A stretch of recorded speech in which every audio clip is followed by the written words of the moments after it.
সিরাজগঞ্জ ৩ আসনে নির্বাচনী প্রচারণায় সরগরম হয়ে উঠেছে রায়গঞ্জ, তারাস ও সলঙ্গা এলাকার প্রাণকেন্দ্র চান্দাইকোমা বাজার।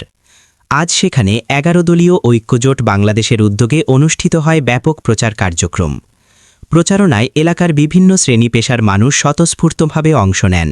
আলেম ওলামা, রাজনৈতিক নেতৃবৃন্দ, তরুণ সমাজ ও সাধারণ মানুষের উপস্থিতিতে পুরো এলাকা পরিণত হয় জনসমাগমে। নেতাকর্মীদের স্লোগান, ব্যানার ও ফেস্টুনে মুখরিত মিছিলটি চান্দাইকোনা বাজার সহ আশপাশের এলাকায় প্রদক্ষিণ করে। এতে বাজার ও সংলগ্ন এলাকায় তৈরি হয় উৎসবমুখর পরিবেশ। অংশগ্রহণকারীরা জানান, অবাধ ও সুষ্ঠু নির্বাচনের প্রত্যাশা এবং জনগণের অধিকার প্রতিষ্ঠার লক্ষ্যেই এ প্রচারণা চালানো হচ্ছে।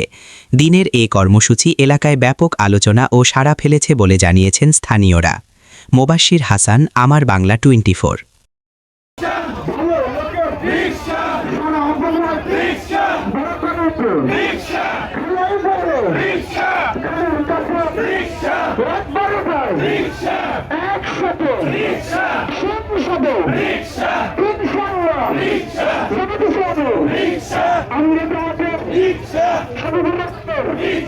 সারা বাংলায়